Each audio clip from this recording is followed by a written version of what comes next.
Hello friends, this is Manpreet. Welcome back to my channel. You're watching Career Talks with Manpreet. So today I'm going to discuss the topic what is the difference between LOR and LOM, and LOM is also called SOP. So okay, LOR means letter of recommendation, LOM means letter of motivation. Yes. So what's the difference between that? Letter of recommendation आपको जब भी आप universities में apply करते हैं, German universities या कभी भी स्टडीज़ के लिए, तो आपको 2 LORs का रिक्वायरमेंट होता है जो आप अपने कॉलेज से अपने प्रोफेसर से बनवाते हैं, या फिर अगर आप जॉब कर रहे हैं तो आपको जॉब ऑफिस से भी LOR मिल जाता है, राइट। ये आपके 2 लेटर ऑफ रिकमेंडेशन होते हैं जो आपके एप्लीकेशन फाइल्स में लगते हैं। Now the letter of motivation, जिसे हम SOP भी बोलते हैं, स्टेटमेंट ऑफ पर्पस।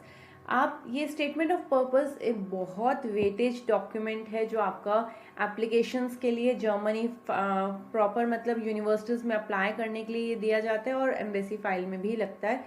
SOP आपका बहुत ही मेन इंपॉर्टेंट डॉक्यूमेंट, अगर हम बोले तो इस पे रिजेक्शन और एक्सेप्टेंस सब कुछ इसी पे बेस्ड है। सो आज हम इसमें पूरा डिटेल डिस्कशन करेंगे कि SOP कैसे लिखा जाता है, SOP में क्या कंटेंट आना चाहिए और इसका कितना लेंथ होना चाहिए, एंड इसके रिगार्डिंग आप क्या मतलब डिस्कशंस में अगर ये पॉइंट्स लेके चलें तो let's start from the beginning. SOP जो है that is a statement of purpose. इस टॉपिक से, इस हेडिंग से ही क्लियर हो जाता है कि मतलब आपका क्या पर्पस है जर्मनी में स्टडी करने के लिए, आप क्यों जर्मनी की यूनिवर्सिटीज़ में अप्लाई करना चाह रहे हो, why Germany, why this course, why this university, why this professor. Everything should be properly cleared in your SOP। या SOP एक ऐसा टूल है जिसके थ्रू आप एडमिशन कमेटी को कन्विंस कर पाएंगे कि वो आपको इस यूनिवर्सिटी में एडमिशन दे। एग्जैक्टली मतलब अगर हम बोले कि put your face on the paper, yes, SOP में आपको अपना फेस अपने पेपर पे लेके आना है। आप क्या हो, आपके अंदर ऐसा क्या है, आपने क्या अचीव किया आज तक, कहाँ कहाँ आपने वर्क किया है, वो सारे प्लस पॉइंट्स आपको SOP में मेंशन करने हैं। Exactly okay. SOP में जैसे हम अगर मैं बात करूँ, ये तो बहुत ज़्यादा लेंथ ही नहीं होना चाहिए, हमेशा इसका लेंथ 1 पेज या फिर मैक्सिमम 1.5 पेज होना चाहिए। इसको लिखने में मतलब इतना पैनिक में नहीं होना है, इतना अफ्रेड नहीं होना है, नॉर्मल उसने बनाना है SOP। इसको मतलब SOP कैसे बनाना है, इसका एक कूल सा टिप है जो मैं वीडियो के लास्ट में आपको बताऊंगी, जो बहुत इजी मेथड है, आप इससे आराम से SOP बना सकते हैं। कोई इरिटेशन नहीं होगी, कोई फ्रस्ट्रेशन नहीं होगी, कोई माइंड पैनिक नहीं होगा, राइट, सीरियसली। ओके, अभी हम बात करते हैं कि SOP में मेन आना क्या चाहिए। सारा SOP आपका किस तरह से डिज़ाइन होना चाहिए। सबसे पहले आप अपने कोर्स के बारे में खुद से रिसर्च करो। जिस कोर्स में आप जाना चाहते हो उस कोर्स के बारे में रिसर्च करो, उस यूनिवर्सिटी के बारे में रिसर्च करो। यूनिवर्सिटी की वेबसाइट्स पे प्रोफेसर्स के नेम लिखे होते हैं, उन प्रोफेसर्स के बारे में रिसर्च करो। जब हम कभी भी कुछ ड्रीम प्लान करते हैं, चाहे स्मॉल, हम एक मूवी ड्रीम प्लान करते हैं कि हमने ये मूवी देखने जाना है, जैसे हम वो मूवी का ट्रेलर देखते हैं हमारे माइंड में कितने सारे थॉट्स आ जाते हैं। ये हीरो का ये मूवी है, इस हीरो ने लास्ट मूवी में ये एक्टिंग की थी तो बहुत अच्छी थी, तो हम इस हीरो की मूवी दोबारा देखेंगे, इसका रोल बहुत अच्छा होता है, इस पिक्चर में ये हीरो है तो इसलिए हम ये मूवी देखेंगे, राइट। ये मूवी इस दिन आ रही है, हम ये मूवी इस हॉल में जाके देखेंगे, इस दिन हमारा ये शेड्यूल रहेगा, इस मूवी को हमने अब देखना है, इस हीरो की वजह से देखना है, इसका स्टोरी इतना अच्छा है, कॉमेडी है, ये मेरे टेस्ट के अकॉर्डिंग है, इसलिए मुझे मूवी देखना है। एक छोटे से मूवी वर्ड से कितने सारे थॉट्स हैं हमारे माइंड में, राइट। एक छोटा सा मूवी वर्ड है और कितनी प्लानिंग करते हैं हम लोग। सेम इसी तरह से ये आपके फ्यूचर का बहुत बड़ा डिसीजन है। आप अगर अपनी फ्यूचर स्टडीज़ प्लान कर रहे हो तो ये बहुत बड़ा डिसीजन है, सीरियसली। और इस डिसीजन के रिगार्डिंग भी आपके माइंड में बहुत सारे थॉट्स होंगे। तो जिस भी कोर्स में आप जाना चाह रहे हो, पहले उस कोर्स के रिगार्डिंग अच्छे से रिसर्च करो, उस यूनिवर्सिटी के रिगार्डिंग आप सर्च करो, फिर उस कोर्स के रिगार्डिंग जितना आपको नॉलेज है उस नॉलेज के रिगार्डिंग आप उसमें मेंशन करो। मतलब आपके बहुत सारे ड्रीम्स होते हैं, ऐसा नहीं कि हम सिर्फ एक ही कोर्स प्लान करते हैं। आप आई थिंक मैकाट्रॉनिक्स प्लान कर सकते हो, आर्टिफिशियल इंटेलिजेंस प्लान कर सकते हो, केमिकल इंजीनियरिंग प्लान कर सकते हो। जिस भी कोर्स में आप जाना चाहते हो उस कोर्स के बारे में पहले रिसर्च करो, आपको नॉलेज होना चाहिए कि वाई दिस कोर्स, राइट। उसके अकॉर्डिंग आप इसमें पेपर में एड ऑन करते हैं। जैसे ही आप अपने कोर्स के रिसर्च के रिगार्डिंग प्लान करते हैं तो उसको आप मतलब कुछ मेन पॉइंट्स को आप इस एसओपी में मेंशन करते हो। ओके, अभी इस चीज़ में ये भी आता है कि जैसे कभी भी एसओपी को कॉपी नहीं करना चाहिए। देखो, जो एडमिशन कमेटी है वो बहुत सारे एसओपीज पढ़ लेती हैं, उनको फॉर्मेट सबके क्लियर होते हैं कि नॉर्मल ऐसे एसओपीज आते हैं। तो आपके एसओपी में ऐसा क्या डिफरेंट है कि वो आपको एडमिशन दें अपनी यूनिवर्सिटीज़ में? कभी भी एसओपी को कॉपी करके नहीं लिखना चाहिए, बिकॉज ये आइडिया लग जाता है पढ़ने वाले को, क्योंकि वो फिर उनका माइंड में ये थॉट आता है कि ये स्टूडेंट अगर अपने एसओपी पे ही एफर्ट्स नहीं कर रहा तो अपने ड्रीम्स को अचीव करने के लिए एफर्ट्स कैसे करेंगे, राइट? तो एसओपी हमेशा खुद की रिसर्च से, खुद के कंटेंट से बनाना चाहिए। ये मेन पॉइंट आपका एसओपी में आता है। ओके, अगर मैं बात करूं कि हमेशा कंटेंट उसमें लिटिल बिट आना चाहिए, बहुत ज़्यादा एसओपी बड़ा नहीं होना चाहिए आपका। अब इसमें कुछ स्टूडेंट्स ऐसा करते हैं कि मुझे अपने बारे में बताना है, मुझे यूनिवर्सिटी के बारे में बताना है, लेकिन मुझे लेंथी नहीं करना है, इस वजह से वो हेडिंग्स भी नहीं डालते लेटर ऑफ मोटिवेशन, तो आपका वो भी रिजेक्शन आ जाता है। अगर आप हेडिंग ही नहीं डालोगे तो ये काउंट कैसे होगा कि ये पेपर लेटर ऑफ मोटिवेशन है, राइट? तो लेटर ऑफ मोटिवेशन को आप हेडिंग ज़रूर डालो ताकि एडमिशन कमेटी को पता चले कि ये लेटर ऑफ मोटिवेशन है, राइट? ओके, अब इसमें जो मेन पॉइंट्स मैं बता रही हूँ कि आप यूनिवर्सिटीज़ के बारे में भी ज़रूर आप मेंशन करोगे।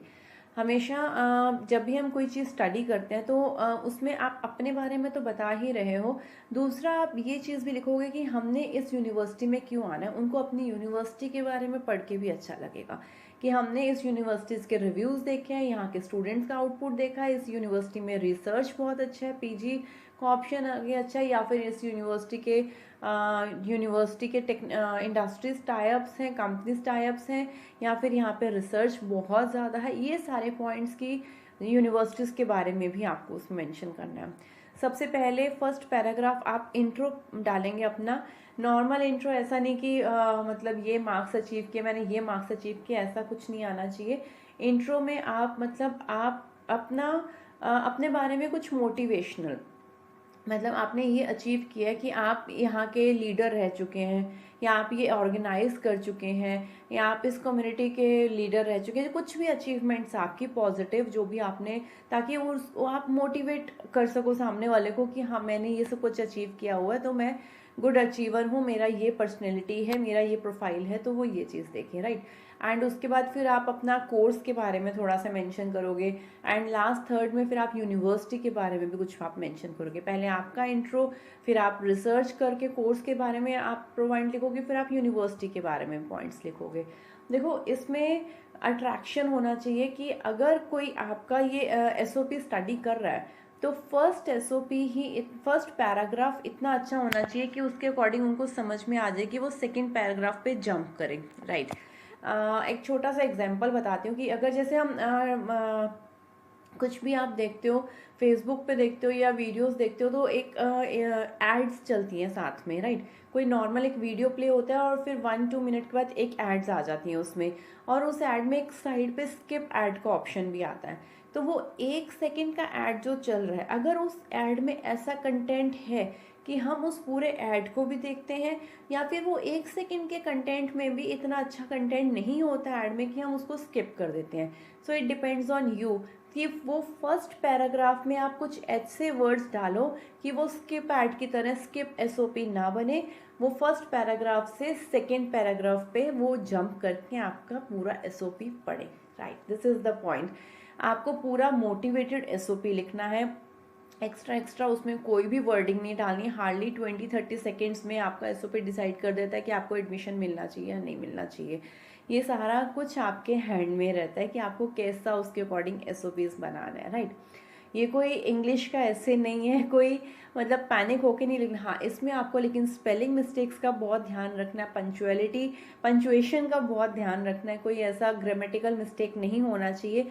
जब भी आप पूरा एसओपी लिख लो उसको अच्छे से रिवाइज करो कि इसमें मिस्टेक्स ना हो। कभी भी उसमें कोई ऑथर के थॉट्स मत डालो, कभी भी कोई और फॉन्ट की राइटिंग मत डालो कर्सिव, या उसको अट्रैक्टिव बनाने के लिए आपके वर्ड के कंटेंट्स इतने सुंदर होने चाहिए कि आपका एसओपी पढ़ने में मोटिवेटेड होना चाहिए, ना कि दिखने में वो ऐसा अट्रैक्टिव अलग अलग कर्सिव राइटिंग या थॉट से भरा हो। नो। सो इसके कभी भी इसमें सीवी का समरी नहीं लिखना, क्योंकि ऑलरेडी एक सीवी आप डॉक्यूमेंट उसमें ऐड ऑन कर चुके हो, जिसको आपके मतलब जो एडमिशन कमेटी है उसने पढ़ लिया है, उस कमेटी ने, कि आपका सीवी ऐसा है, आप ऐसे हैं। सीवी में भी कभी हमेशा यूरोपास फॉर्मेट का सीवी बनाना है। उस सीवी में भी कभी ऐसा नहीं डालना कि सिर्फ एक बॉक्स सा बना दिया, उसमें सारे मार्क्स वगैरह डाल दिए, इस ईयर में ये किया, नॉर्मल सीवी नो। सीवी भी आपके कंटेंट्स पे डिपेंड होना चाहिए कि उसमें कुछ ऐसे कीवर्ड्स डालो कि उस कोर्स से रिलेटेड कीवर्ड्स जो आप अप्लाई करने जा रहे हो, तो आपका सीवी भी इम्प्रेसिव होगा। ऑलरेडी जो सीवी में डाल चुके हो उस चीज़ों को एसओपी में मत डालो। डबल डबल स्टडी करने के लिए किसी के पास टाइम नहीं है, थाउजेंड्स ऑफ एप्लीकेशंस होती हैं उनके पास, right. Okay, now let's come to the tip. देखो, मतलब जो भी आप इसमें प्लान कर रहे हो, आप लिख रहे हो, कभी भी अपने चाइल्डहुड थॉट्स मत लिखो कि मतलब मेरा ये बचपन से ड्रीम था कि मैं जर्मनी पढ़ने जाऊँ। बचपन में हमें कुछ भी नॉलेज नहीं होता है कि हम जर्मनी जाना चाह रहे हैं, कनाडा जाना चाह रहे हैं, इंडिया पढ़ना चाह रहे हैं। हमें यही नहीं बचपन में आइडिया होता कि पढ़ के हमें कुछ बनना है, राइट। बचपन एक नॉर्मल बचपन की तरह होता है, तो हमेशा इससे स्टार्टिंग मत करो it's my childhood dream, no, ऐसा कभी भी नहीं आना चाहिए।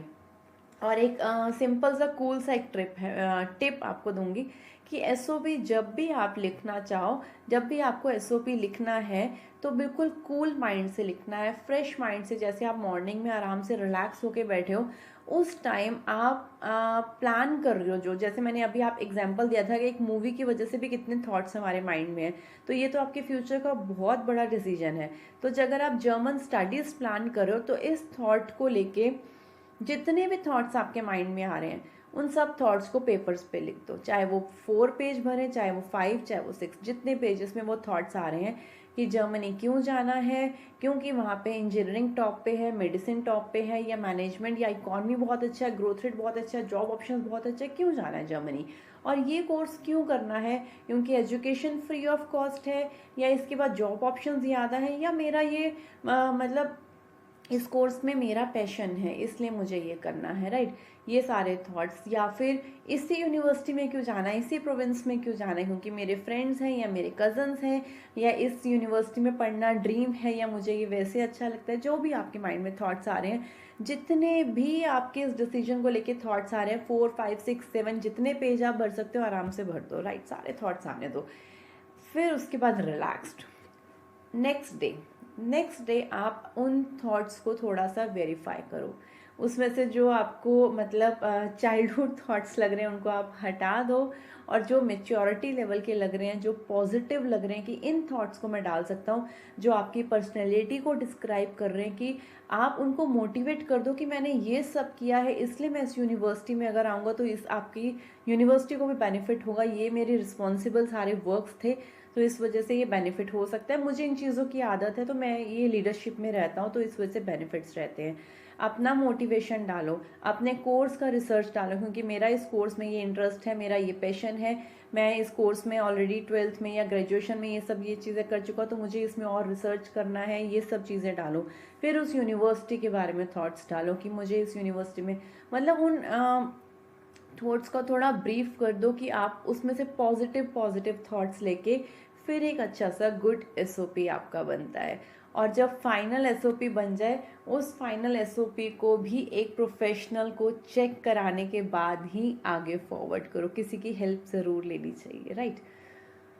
I think I clear how to write the complete statement of purpose for applying in German public universities. Still you have any queries and confusions, you can call, you can message at 836-802-7663 Manpreet. Thank you.